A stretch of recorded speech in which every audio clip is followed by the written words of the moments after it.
Hello students, ये video class 11th के chapter units and measurement का 5th पार्ट है। इस वीडियो में हम पढ़ेंगे डायमेंशंस के बारे में। ये इस चैप्टर का सबसे इम्पॉर्टेंट टॉपिक है, तो इसे ध्यान से समझिएगा। किसी भी डिराइव्ड क्वांटिटी को हम फंडामेंटल क्वांटिटी के टर्म्स में एक्सप्रेस कर सकते हैं, जैसे कि फोर्स को हम मास इनटू एक्सेलरेशन यानी mass into velocity by time यानी mass into displacement by time square कह सकते हैं। तो इन्हीं फंडामेंटल क्वांटिटी को हम एक अलग तरह से स्पेशल सिंबल्स देके लिखते हैं, जैसे कि मास को कैपिटल एम से, लेंथ को कैपिटल एल से और टाइम को कैपिटल टी से एंड सो ऑन। तो इन्हीं सिंबल्स को हम इक्वेशंस में यूज करते हैं और फिर फाइनली जो एक्सप्रेशन आता है वही हमारा डायमेंशनल फॉर्मूला होता है। जैसे कि अभी हमने देखा force is equal to mass into displacement by time square, तो इसको हम लिख सकते हैं mass into length by time square, क्योंकि डिस्प्लेसमेंट भी एक तरह का लेंथ ही है। तो अब देखिए, मास को हम m सिंबल से, लेंथ को हम l सिंबल से और टाइम को हम t सिंबल से रिप्लेस कर देंगे, तो ये आ जाएगा mlt माइनस 2 और यही हमारा डायमेंशनल फॉर्मूला होगा, या कह लीजिए कि यही हमारा डायमेंशन होगा। अब देखिए, इसी तरह से वर्क को हम फोर्स इनटू डिस्प्लेसमेंट यानी फोर्स इनटू लेंथ कह सकते हैं, क्योंकि डिस्प्लेसमेंट एक तरह का लेंथ है। अब फोर्स का डायमेंशन अभी पढ़े थे mlt माइनस 2 और लेंथ का हो जाएगा l, तो फाइनली वर्क का डायमेंशन हो जाएगा ml स्क्वायर t माइनस 2। तो इसी तरह से सिर्फ फोर्स और वर्क का ही नहीं, और भी बहुत सारे फिजिकल क्वांटिटीज का डायमेंशन होता है, जैसे कि एरिया का होता है एल स्क्वायर, वॉल्यूम का होता है एल क्यूब, वेलोसिटी का होता है L T minus 1 and so on. अभी आपको कम से कम फोर्स और वर्क का डायमेंशन याद होना ही चाहिए, जो कि होता है एम एल टी माइनस 2 और M L square T minus 2। तो चलिए अब बात करते हैं एप्लीकेशंस ऑफ डायमेंशंस के बारे में। एनसीईआरटी बुक के अकॉर्डिंग डायमेंशंस का दो एप्लीकेशन होता है। पहला होता है वेरिफिकेशन ऑफ गिवन फॉर्मूला और दूसरा होता है deriving formula of the given physical quantity. तो फर्स्टली हम लोग बात करते हैं वेरिफिकेशन ऑफ गिवन फॉर्मूला के बारे में।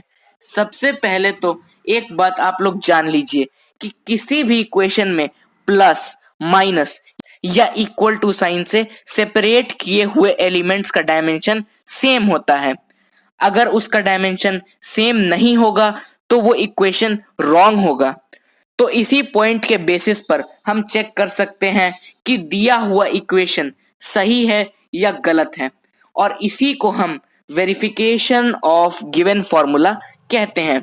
एक एग्जांपल देखिए, velocity equals to under root pressure by density. हमें इस इक्वेशन को डायमेंशनली चेक करना है। तो वेलोसिटी का डायमेंशन होता है एल टी माइनस 1, प्रेशर का डायमेंशन होता है M L minus 1 T minus 2 और डेंसिटी का होता है एम एल माइनस 3। तो इसे कैलकुलेट करने पे वेलोसिटी और under root pressure by density का डायमेंशन इक्वल आएगा, इसलिए ये इक्वेशन डायमेंशनली करेक्ट है। अब बात करते हैं deriving formula of the given physical quantity के बारे में। तो हम डायमेंशंस के हेल्प से कुछ स्पेसिफिक फॉर्मूलाज डिराइव कर सकते हैं। कैसे, आइए देखते हैं। इसे हम एक एग्जांपल से समझते हैं। देखिए, इस क्वेश्चन में टाइम पीरियड t डिपेंड है मास m, लेंथ l और ग्रेविटी g पे। तो इसी कंडीशन को हम ऐसे लिख सकते हैं t equals to k m to the power x, l to the power y और g to the power z, जहां पे k कांस्टेंट है। तो यहाँ पे टाइम पीरियड t का डायमेंशन t होगा, मास m का डायमेंशन m होगा और लेंथ l का डायमेंशन l होगा और ग्रेविटी g का डायमेंशन एल टी माइनस 2 होगा। कांस्टेंट k का डायमेंशन 1 होगा। अब देखिए, हम इसे लिख सकते हैं m0 l0 T1 equals to M X L Y plus Z T minus 2z। यहां से x equals to 0, y plus Z equals to 0 और माइनस 2z इक्वल्स टू 1 हो जाएगा।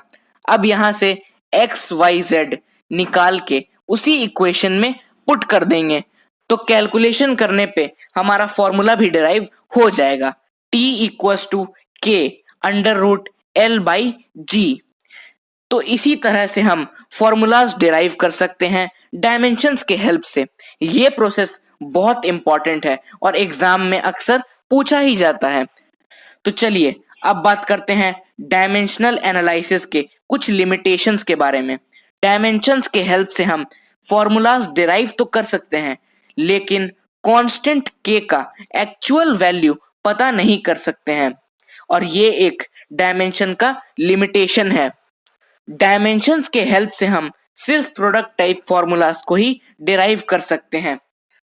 वो फॉर्मूलाज जिसमें साइन थीटा, कॉस थीटा या tan theta या फिर कोई भी ट्रिग्नोमेट्रिक रेशियो हो उसे हम डायमेंशंस के हेल्प से डिराइव नहीं कर सकते हैं। ये थे कुछ लिमिटेशंस डायमेंशंस एनालिसिस के। अगर आपको इस वीडियो से थोड़ी सी भी हेल्प मिली है तो प्लीज़ आप इस वीडियो को अपने एटलीस्ट एक फ्रेंड के साथ ज़रूर शेयर कीजिए, इस वीडियो को लाइक कीजिए और हमारे चैनल सब्सक्राइब कीजिए। Thank you for watching.